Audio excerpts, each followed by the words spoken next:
하나님은 우리를 사랑하셔서 신구약 성경 말씀을 통해 이미 이스라엘이라는 택한 백성들의 역사적 흔적들을 통해 우리에게 계시하시고 말씀하시고 또 새로운 믿음의 도전을 하시고 계시는 것을 우리는 기억합니다. 오늘 함께 읽었던 본문은 선지자 에스겔이 BC 6세기경에 정말 하나님께 보고 하나님께 들은 그 감격스러운 계시의 말씀을 그가 글로 적어 놓은 것이 구약 성경의 바로 에스겔서입니다. 에스겔서를 쓴 선지자 에스겔의 이름의 뜻은 하나님이 강하게 하신다. 그는 그 이름대로 25살 때 나라를 잃게 됩니다. 바벨론의 2차 공격을 받고 예루살렘은 불타고 온 성은 거름더미 잿더미가 되어버립니다. 예루살렘 성이 초토화가 될 정도면 그 백성들의 사는 삶의 흔적은 찾아볼 수 없는 엄청난 폐해를 입게 되었습니다. 바벨론은 다시 그들을 나라로 세우지 못하게 하려고 똑똑하고 지혜롭고 귀족들 1만 명을 포로로 자기 본국으로 끌고 갑니다. 근데 그 왕과 함께 귀족들이 끌려가는 그 틈에 25살 먹는 젊은 청년 에스겔도 바벨론의 포로로 끌려갑니다. 그 바벨론의 압제가 얼마나 고통스러웠는지, 그들이 성전은 무너지고 나라는 망해도 그래도 작은 믿음의 씨앗은 있어서 이전에 하나님을 찬양했던 악기들을 품에 안고 갔는데 그 노역이 얼마나 고되었으면 그 악기를 버드나무에 걸어놓고 노래할 수 없는, 아니 노래를 잃어버린 비극의 현장에 내동댕이 쳐졌습니다. 오늘 이 에스겔도 젊은이니까 그 엄청난 압제 속에서 고통 속에 있으면서 그발 강가에 앉았는데 압제당한 지 5년 만에 하나님이 30살 되는 에스겔을 그발 강가에서 직접 부르신 겁니다.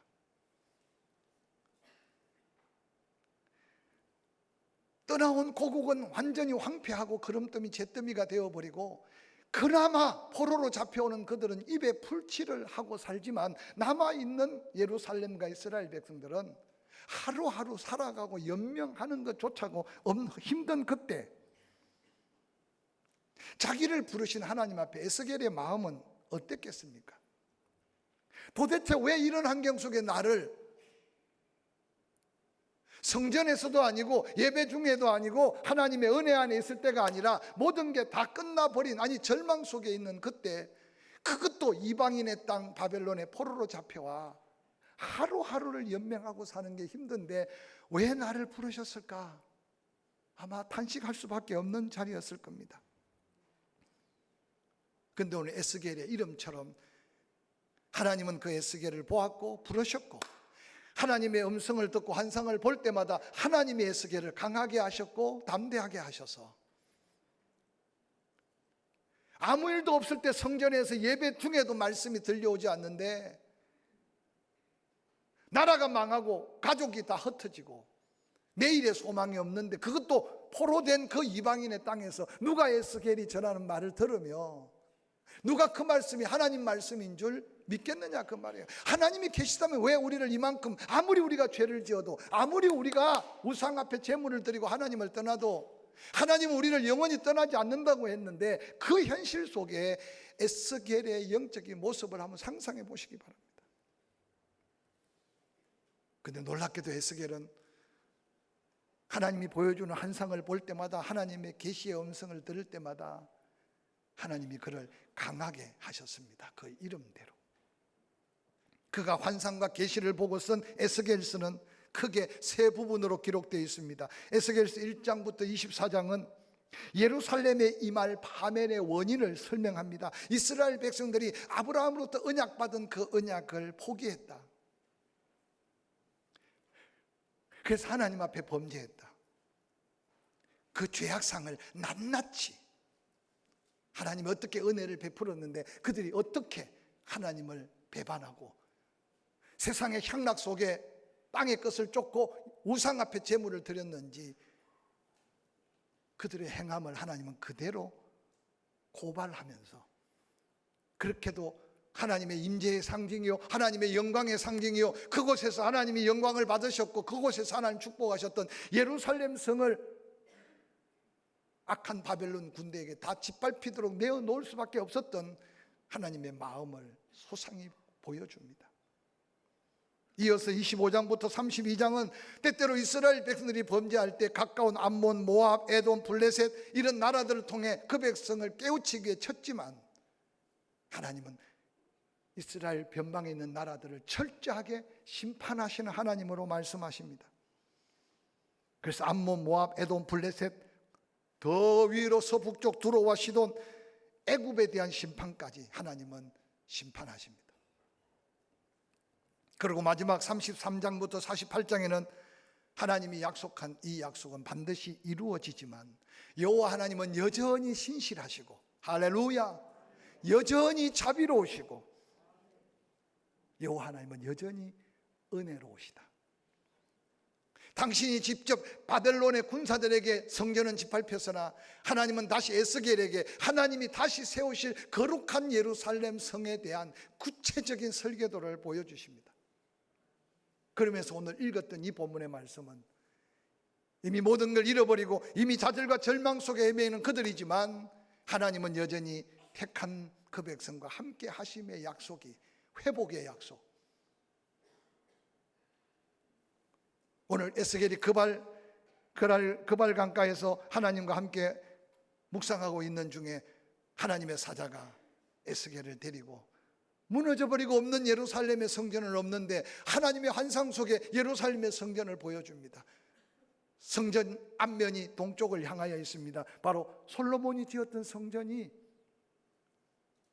골든 게이트 문을 열면 그곳에 미문으로 통해서 성전을 향하는 동쪽을 향하여, 즉 감람산을 바라보고 성전이 지어져 있었는데, 이 에스겔이 보았던 환상 속에 하나님이 다시 회복할 성전도 동쪽을 향하여, 놀랍게도 그 성전에서 생수가 흘러나오기 시작하는데, 성전에 흘러나온 생수가 남쪽으로 흐르고, 그러고는 또 하나님의 사자가 그를 불러 북문 가까이 갔는데, 아니 성 외곽에도 그 성전에서부터 섬에 나온 물들이 흘러내리기 시작합니다. 그리고 하나님의 사자가 줄자로 1,000척을 재어서 에스겔을 데리고 갑니다. 1,000척은 약 450m 정도 되는데, 아니 성전에서 섬에 나온 물들이 어느 날 발목이 잠길 만큼 물이 흐르고 있는 거예요. 그리고 하나님의 사자가 다시 1,000척을 재어서 가보니까 조금 전에 발목만큼 잠기던 생수의 물이 무릎만큼 그 물이 가득 흐르고 있는 겁니다. 그리고 다시 하나님의 사자가 1,000척을 재어서 가보니 조금 전까지 무릎까지 찼던 물이 허리까지 그 물이 차서 이제는 건너기가 힘든 거예요. 그러고는 다시 1,000척을 재어서 가보니 그곳에 이미 상상을 초월한 큰 강을 이루었는데, 에스겔이 건너가고자 해도 건너갈 수 없다는 말을 본문에 2번이나 기록하면서, 그래서 하는 수 없이 하나님의 이끌림을 받아 강가로 지금 그 강을 보고 있는 장면이 오늘 본문에 소개되고 있습니다. 이 성전에서 나오는 물을 다양하게 영적으로 해석할 수 있겠지만, 그것은 이미 그 백성이 하나님을 떠나고 그 백성이 하나님께 범죄할 때 하나님은 그렇게 은혜를 베풀었던 그 성전은 다 파괴되고 불타고 이미 거름더미 잿더미가 되었지만, 하나님은 여전히 그 성전에 그 백성과 함께하고 계심을 에스겔 선지자의 환상을 통해 보여주고 있었습니다. 하루아침에 회복은 안 되겠지만 오늘 에스겔이 보았던 패망한 이스라엘 백성 앞에 희망의 메시지가 처음에 그들이 들을 때 들려오지 않았을 겁니다. 근데 놀랍게도 70년 세월이 지나가면서 하나님의 말씀이기에 에스겔이 전하고 기록한 그 말씀이 바벨론 포로 생활하고 있는 수많은 이스라엘 백성들 마음을 움직였고 그들의 삶의 거룩한 도전이 되었습니다. 1차, 2차 귀환을 하면서 스룹바벨이 에스겔이 보았던 환상 속의 그 성전은 다시 재건하지 못했지만 무너져버린 솔로몬 성전을 재건하면서 다시 그 백성이 회복되었던 역사는 성경의 이스라엘의 구약 속의 한 역사가 아니라 오늘 우리가 개인, 가정, 이 민족이 다시 한번 회복의 길로 도전해야 될 하나님의 거룩한 말씀이 이 계시된 말씀 속에 우리에게 주어진 말씀인 것을 기억하시기를 주의 이름으로 간절히 축원합니다. 정말 내가 예수 그리스도를 구주와 주님으로 영접하고 마음으로 믿고 입으로 시인한 자, 영접하는 자, 곧 그 이름만 믿으면 하나님의 자녀가 된다고 했는데, 교회 이름 석자만 올려놓은 게 아니라 정말 내가 하나님의 자녀, 하나님이 나의 하나님라고 고백하는 믿음이라면 하나님은 여전히 우리가 어떤 곳에서 무슨 일을 하든지 우리와 함께하고 계심을 먼저 믿으시기를 주의 이름으로 간절히 축원합니다. 때로는 징계하시고 때로는 채찍질하시고 때로는 이스라엘 백성들처럼 성전까지 완전히 불타고 그름더미 잿더미가 되게 하지만, 아니 이스라엘 백성들이 찾지 않으니까 눈에 보이는 성전은 무너뜨려 버렸지만 당신은 여전히 그 백성과 함께하고 계셔서 다시 하나님의 은혜를 사모하고 돌이켜 회개하면 하나님이 그곳에 회복과 풍성의 은혜를 덧입혀 주시는 이 약속이 이 민족이 경험한 은혜고 우리가 다시 한번 도전해야 될 은혜인 것을 기억하시기를 주의 이름으로 간절히 축원합니다. 에스겔서 4장 47장 1절 2절을 이렇게 기록합니다. 그가 나를 데리고 성전 문에 이르니 성전 앞면이 동쪽을 향하였는데 그 문지방 밑에서 물이 나와 동쪽으로 흐르다가 성전 오른쪽 제단 남쪽으로 흘러내리더라. 또 그가 또 나를 데리고 북문으로 나가 바깥길로 꺾여 동쪽 향한 문 바깥문에 이르러서 본적 물이 그 오른쪽에 서며 나오더라. 아쉽게도 우리 성경 말씀 속에는 이 보았다는 말에 대한 번역이 에스겔의 그 감격과 에스겔의 그 감동스러운 모습이 표현되지 않습니다. 그냥 단순하게 새 번역에는 보니, 개역 성경은 본적, 공동 번역으로 보였다라고 기록하는데, 오늘 본문에도 본적이라고 번역된 이 말씀의 근본적인 히브리 원어는 히네라는 단어인데 보라라고 하는 말로 번역할 수 있습니다. 우리말로 더 쉽게 이야기하면 기대하고 상상하지도 않았는데 생각 밖에 하나님의 놀라운 계시와 환상 앞에 와 하고 놀란 표현이 오늘 에스겔이 성전에서 생수의 물이 강을 이루는 이 놀라운 환상이었다는 사실입니다. 개인적으로 나라와 민족 앞에 절망과 좌절 모든 것이 끝났다, 이제 하나님도 우리와 함께하지 않는다고 생각하며 포로로 잡혀와 5년 동안 지긋지긋한 고통 속에 있었는데 하나님의 부름 앞에 에스겔에게 보여준 이 환상은 단순한 눈으로 보여진 보임이 아니고 단순히 뭔가 새로운 걸 본 게 아니라 정말 하나님은 여전히 살아계시고 우리와 함께 하시고 이곳에 나를 불러서 이 백성을 깨우고 있고 살리고자 하시는 하나님의 마음을 에스겔이 바라보면서 와! 사랑하는 성도 여러분, 기도하다가 찬양하다가 하나님 말씀 앞에 믿음으로 고난 앞에 당당하게 서다가 하나님이 강하게 하시고 하나님이 새 힘 주시고 하나님이 지혜와 능력 주심 앞에서 세상 사람들은 바라볼 수 없고 듣지 못하지만 여러분의 영적 눈이 열리고 영적 귀가 열려서 와 하고 놀랄 수 있는 하나님의 보게 하심의 은혜를 누리기를 주의 이름으로 간절히 축원합니다. 이 놀라운 표정은요, 침례 요한이 요한복음 1장 29절에 그의 제자들과 함께 침례를 받으러 오는 많은 무리들 중에 특별히 예수 그리스도를 발견하고 침례 요한이 그렇게 외칩니다. 봐라! 저기 오시는 저분이 세상 죄를 지고 가는 하나님의 어린 양이다 라고 외쳤던 외침 속에 보라! 라고 외쳤던 말이 동일한 말입니다.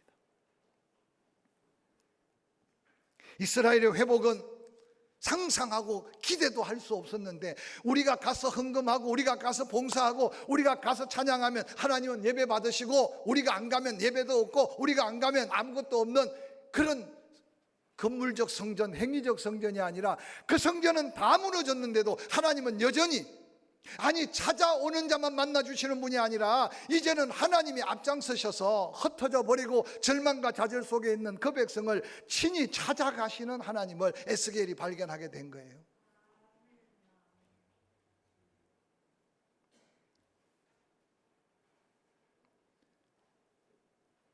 인간이 지었던 화려한 성전은 다 무너졌지만 하나님은 에스겔에게 환상 속에 하나님이 임재하신 성전을 보게 하셨습니다.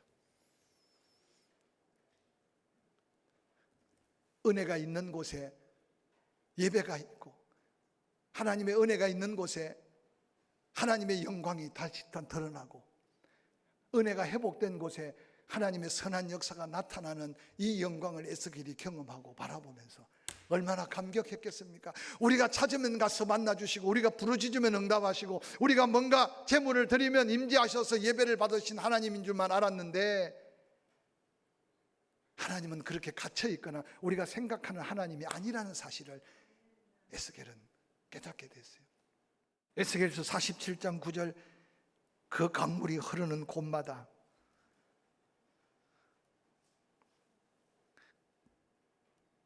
번성하는 모든 생물이 살고 또 고기가 힘이 많고 물이 흘러 이르 바닷물이 되살아나겠고 이 강이 이르는 각처의 모든 것이 살 것이다. 성전에서부터 스며들듯이 흘렀던 물이 어느 날 강을 이루고 그 강물이 사해 바다에 이르니 죽은 바다가 되살아나고 그 강물이 흘러나는 곳곳에 각처에 죽어있는 모든 것이 살아나는 놀라운 기적이 성전에서부터 시작된 은혜의 강물이고 물줄기였어요. 우리 1월 둘째 주간을 맞이하면서 은혜에 목말라 하고 빈들에 메마른 내 심령이 하나님의 은혜의 강줄기 처음에는 발목만 잠겨서 아작아작 아이들처럼 놀 수밖에 없었지만 시간이 지나가고 사모하는 은혜가 더해가니까 1,000척을 재고 1,000척을 재니 어느 날 큰 강물이 되어서 그 강물에 부딪히는 곳곳마다 되살아나는 기적, 모든 것의 생명과 살아남의 역사가 에스겔이 보았던 은혜 안의 회복의 하나님의 역사였어요. 이 말씀을 준비하면서 저와 여러분의 삶 속에 에스겔의 그 하나님이 이스라엘을 회복시켰고 그 하나님은 여전히 말씀을 통해 우리 안에도 지금 도전하시는데 최소한 죽을까 봐 염려하지 않고 사는, 죽어도 주를 위하여 살아도 주를 위해 살 수 있는 믿음의 도전이 여러분의 신앙의 고백이 되기를 주의 이름으로 간절히 축원합니다.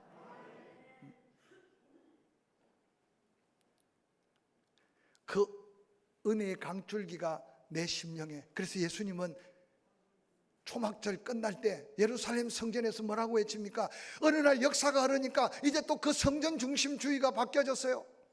그래서 예수님은 말합니다. 이 성전을 헐어라. 46년 동안 헤롯이 지었던 성전이에요.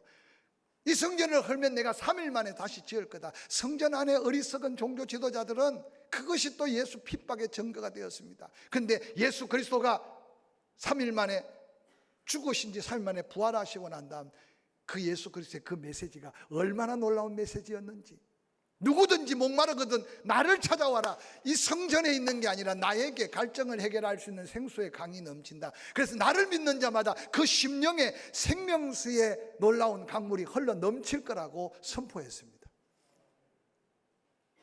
우리는 지금 예루살렘에 가서 예배드리지 않고 이곳에 예수 그리스도의 몸된 교회를 이루고 성도들과 함께 심령 성전, 우리가 모여있는 거룩한 예배당의 성전을 이루는 것은 예수 그리스도의 은혜인 것을 기억하시기를 주의 이름으로 간절히 축원합니다. 우리의 심령 안에 그 보혈의 능력과 그 성령의 약속한 능력이 은혜의 강줄기에 우리 심령이 촉촉히 젖어서 생각이 바뀌고 습관이 바뀌고 믿음의 거룩한 사명 앞에 당당히 서서 되살아나는 기적의 주인공들이 되기를 주의 이름으로 간절히 축원합니다. 뿐만 아니라 에스겔서 47장 12절에 강가 좌우에는 각종 먹을 과실나무가 자라서 그 잎이 시들지 아니하며 열매가 끊어지지 아니하고 달마다 새 열매를 맺으리니 그 물이 성소를 통하여 나옴이라. 그 열매는 먹을 만하고 그 잎사귀는 약 재료가 되었다고 성경에는 말하고 있습니다. 에스겔이 하나님의 손에 이끌려 강가에 가보니까 강가에 무수한 나무들이 쫙 절비하고 섰습니다. 그 나무마다 각종 열매가 가득 맺혔습니다.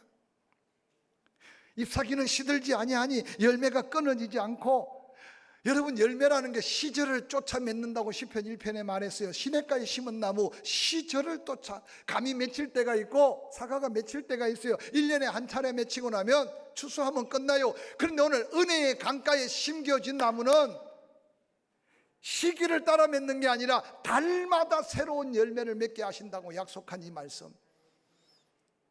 기도하는 분들이 이 달마다를 날마다라 그러는데, 내가 달마다보다 날마다가 더 놀랍겠다. 그 믿음대로 날마다 새로운 열매 맺는 영적 체험을 도전할 수 있기를 주의 이름으로 간절히 축원합니다.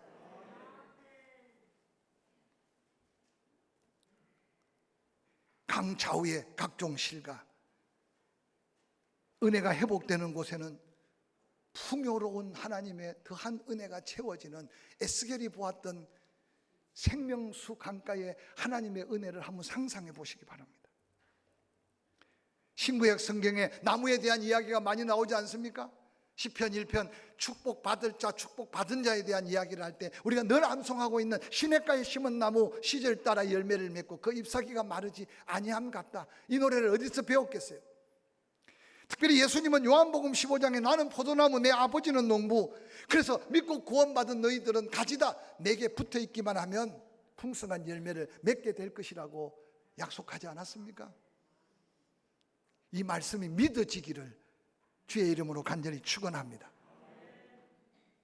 그래서 에스겔서 47장 12절, 그 생명수가 지나가는 강가에 나무마다 그 풍성함을 약속하셨는데 달마다 새로운 열매가 풍성하게 맺히고, 그 열매는 먹을만하다. 저는 이 말씀을 묵상하다가요, 생각나는 곳이 한 곳에 있었어요. 하나님이 말씀으로 천지를 창조하고 난 다음 아담과 하와를 위해 예비한 에덴 동산은 바로 에스겔이 보았던 이 환상과 같은 내 강이 흐르고 그곳에 생명나무가 가득한 하나님의 은혜의 현장이 아니겠습니까?